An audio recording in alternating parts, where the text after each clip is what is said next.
Nitesh. Thermodynamics का जो test series हुआ था अपने कैंपस पे, उसका कुछ क्वेश्चंस का डिस्कशन करने वाले हैं, और जो नए बच्चे जुड़ रहे हैं उनके लिए भी कुछ इंपॉर्टेंट क्वेश्चंस 20 क्वेश्चंस हैं, जिसका डिस्कशन करेंगे हम लोग, और उसका आंसर्स के बारे में हम लोग बात करेंगे। ठीक है।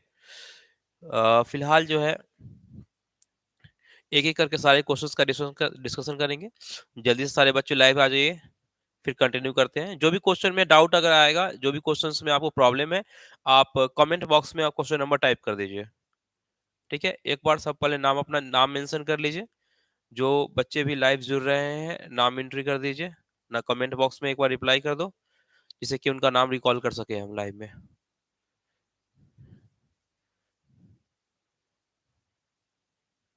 चलो, देखो बच्चों, जब भी टेस्ट होगा, जब भी टेस्ट सीरीज या कोई ऐसा कोई इंपॉर्टेंट क्वेश्चंस लेके हम कंटिन्यू आपके सामने आते रहेंगे, और उसका डिटेल में डिस्कशन, हर टॉपिक वाइज, हर चैप्टर वाइज डिस्कशन हम करेंगे आपके सामने। तो अभी फिलहाल 11th का थर्मोडायनामिक्स चैप्टर का फर्स्ट लॉ के बेस्ड पे कुछ क्वेश्चंस का डिस्कशन डिस्कशन करने वाले हैं हम लोग, जो कि आपके सामने है। Good evening Arpita. चलिए बालक, जल्दी से डिस्कशन करते हैं, ज़्यादा टाइम नहीं लगेगा, 15 to 20 मिनट्स का ही लाइव होगा। जो भी क्वेश्चन है एक बार डिस्कशन करते हैं अच्छी बार। देखो, हम एक ही करके सारे क्वेश्चंस का डिस्कशन करने जा रहे हैं। क्वेश्चन 1 से स्टार्ट करते हैं। Thermodynamics is based on, option क्या है, initial and final states of system undergoing to change.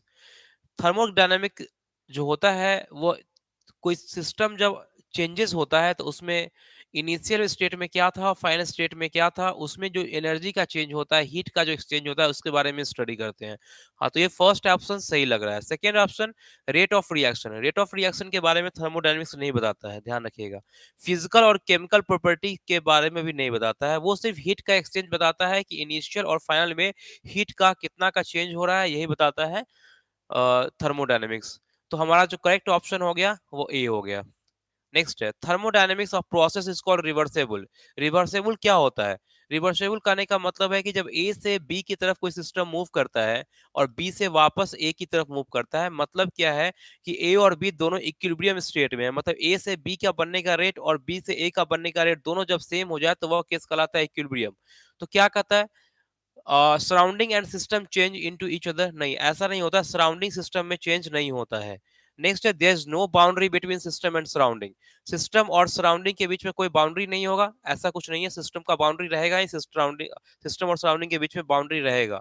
The surroundings are always in equilibrium, ये सही हो सकता है कि जो इक्विलिब्रियम एग्जिस्ट करेगा, ये सिस्टम है सपोज करो, तो सिस्टम के और ये बाहर का सराउंडिंग है, तब तो इसके बीच में इक्विलिब्रियम एग्जिस्ट कर सकता है। ठीक है, तो इस टाइप का ये सही लग रहा है। The system changes into surrounding, नहीं, ये भी सही नहीं है।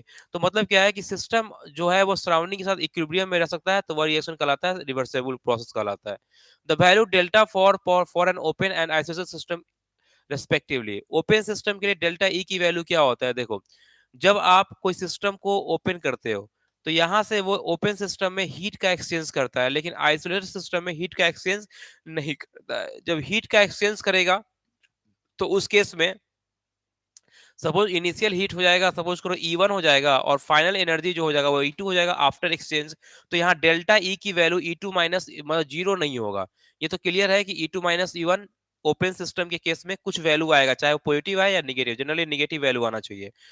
और आइसोलेटेड सिस्टम के केस में हीट का एक्सचेंज नहीं करता है, तो पहले जितना था उतना ही बाद में रहेगा, तो ओवरऑल चेंज जीरो हो जाएगा। तो जब ओपन सिस्टम की बात में करते हैं, तो वहां पे एनर्जी का एक्सचेंज, ध्यान रखिएगा, एनर्जी का एक्सचेंज उस केस में नॉन जीरो होगा, और जब आइसोलेटेड सिस्टम की बात करेंगे तो एनर्जी का एक्सचेंज जीरो होगा। क्यों? आइसोलेटेड सिस्टम वैसा सिस्टम होता है जिसमें हीट का एक्सचेंज जीरो होता है।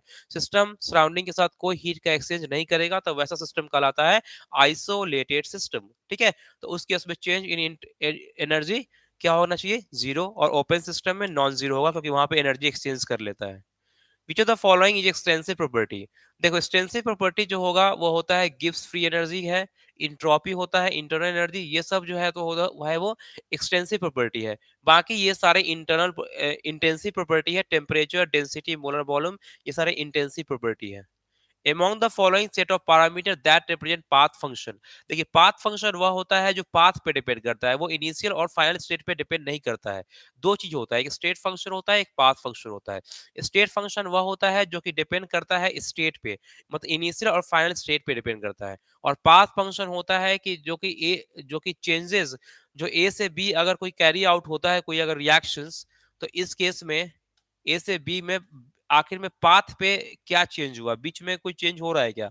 तो जनरली बीच में जो चेंज होता है वो क्यू और डब्ल्यू होता है, मतलब हीट और डब्ल्यू ही जो होता है वो पाथ फंक्शन होता है, बाकी जो होते हैं वो क्या होते हैं, स्टेट फंक्शंस होते हैं। तो क्यू प्लस डब्ल्यू, आपको पता है क्यू प्लस डब्ल्यू जो होता है वो डेल्टा यू होता है, मतलब डेल्टा यू स्टेट फंक्शन होता है। एनर्जी एक स्टेट फंक्शन होता है। एच माइनस टी एस होता है, लगभग डेल्टा जी होता है। गिब्स फ्री एनर्जी भी क्या होता है, स्टेट फंक्शन होता है। तो हमारा वैल्यू क्या हो गया, वर्क। डब्ल्यू जो हो जाएगा वो पाथ फंक्शन होगा। नेक्स्ट क्वेश्चन है, a system containing some quantity of water in a thermos flask. Thermos flask जो होता है वो आइसोलेटेड सिस्टम होता है, ध्यान रखिएगा। This would not allow exchange of heat between the system and surrounding through out the boundary, the process is applied, the system is called. देखो simple है कि जब कोई भी अगर एक्सचेंज एनर्जी का एक्सचेंज ना करे, मतलब हीट का एक्सचेंज बाहर ना करे, एडियाबैटिक वॉल लगा दिया गया है, तो वो प्रोसेस कैसा होगा, एडियाबैटिक प्रोसेस होगा। जब कोई भी हीट का एक्सचेंज ना करे, मतलब जब भी अगर उसके बाहर थर्मस के बाहर से अगर कोई भी अगर इंसुलेशन लगाया जाता है, तो उस केस में हीट का एक्सचेंज नहीं करता है। जब हीट का एक्सचेंज नहीं करेगा तो वो प्रोसेस कहलाता है adiabatic, which is not a state function. State function इसमें से कौन नहीं है, देखिए इंथैल्पी स्टेट फंक्शन होता है, एनर्जी स्टेट फंक्शन होता है, gives free energy state function होता है, बट क्यू, क्यू जो होता है पाथ फंक्शन होता है, आपको ऊपर ही डिस्कशन किए हम लोग। उसके बाद नेक्स्ट आता है, calculate the difference between CP and CV for 10 moles of an ideal gas. देखिए होता क्या है कि जब आप सीपी और सीवी के बीच में रिलेशन एस्टेब्लिश करते हैं, तो फॉर्मूला होता है CP minus CV is equal to N are.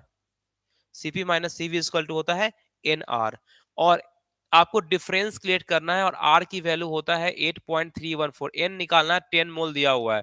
तो सिंपल है 10 इंटू 8.314 जूल पर केल्विन पर मोल, ठीक है, जूल पर केल्विन पर मोल। तो 10 मोल से मोल पर इन्वर्स कट जाएगा, आप मल्टीप्लाई कर लोगे, आंसर आएगा 83.14 जूल पर केल्विन, ठीक है। नेक्स्ट है, which of the following relations regarding reversible work done and irreversible work done. देखो इस क्वेश्चंस का सॉल्यूशन क्या है कि जब आप रिवर्सेबल वर्क डन देखते हो, तो reversible work done W reversible हो जाता है -2.303 एनआरटी लॉग B2/B1, ये होता है रिवर्सेबल वर्क। और इरिवर्सेबल वर्क जो होता है वो W इरिवर्सेबल इजकल टू होता है -P डेल्टा V, मतलब P एक्सटर्नल इंटू क्या, डेल्टा V। ये वैल्यू हो जाता है इरिवर्सेबल वर्क। देखो जब आप प्रेशर तो दोनों में कॉमन, प्रेशर और अगर बात कर रहे हैं यहाँ पे कि दोनों में कौन बड़ा होगा, तो सिंपल है, रिवर्सेबल वर्क डन बड़ा होता है, क्योंकि जब आप टेम्परेचर देखो यहाँ पे एक टर्म आ रहा है टेम्परेचर, टेम्परेचर जब केल्विन स्केल में लेते हैं, तो उस केस में टेम्परेचर देखो इसमें लॉग वी टू, यहाँ पे क्या है ना कि V2/V1 है, इसका मतलब है लॉग V2 - V1, ये होता है। और यहाँ पे भी है डेल्टा भी, मतलब क्या है V2 - V1, तो दोनों में लगभग बराबर है, लेकिन यहाँ लॉगरिथम लिया गया है। तो ये तो एक फैक्टर है, ये दूसरा क्या होता है, टेम्परेचर वाला फैक्टर। टेम्परेचर वाला फैक्टर रिवर्सेबल में इंक्लूड हो जाता है, जिस कारण से वर्क डन जो होता है वो काफी ज्यादा हो जाता है। तो रिवर्सेबल वर्क डन ज्यादा होता है compare to irreversible work done. अगर इस आरटी को भी अगर कन्वर्ट करोगे उस फॉर्म में, तो भी आप निकाल सकते हो वैल्यू। अगर आरटी को अगर पीवी के फॉर्म में रिप्लेस करोगे, तो आरटी इज इक्वल टू होता है, आरटी इज इक्वल टू होता है पीवी अपॉन एन। तो अगर हम इस फॉर्मूला को भी यहाँ प्लिट करेंगे, तो एन से एन कट जाएगा, और आरटी की जगह पे पीवी हो जाएगा, सिंपल पीवी हो जाएगा। तो अगर प्रेशर दोनों में कॉमन है, ये V2 माइनस, फिर भी एक V फैक्टर जो है वो क्या होता है, वर्क डन को इंक्रीज करता है। तो ओवरऑल रिवर्सेबल वर्क डन जो होगा इरिवर्सेबल वर्क डन से ज्यादा होता है, इस बात का ध्यान रखिएगा। नेक्स्ट आता है 10 नंबर क्वेश्चन पे हम आए हैं।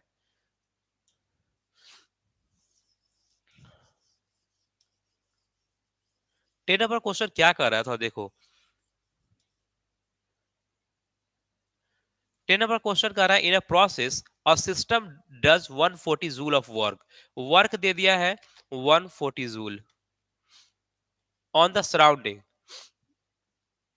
and only 40 joule of heat is added to the system, and or and 40 joule, but q is equal to है 40 joule. Hence change in internal first law apply करेंगे, फर्स्ट लॉ के according होता है delta U is equal to होता है Q plus W. ठीक है, Q plus W. यहाँ पे सिस्टम के द्वारा वर्क किया जाता है. यहाँ पे ओवरऑल देखो तो हमसे निकालना है, यहाँ चेंज इन इंटरनल एनर्जी बोल रहा है, तो सिंपल है क्यू की वैल्यू है 40 जूल, 40 जूल है, और वर्क डन यहाँ पे दिया हुआ है देखो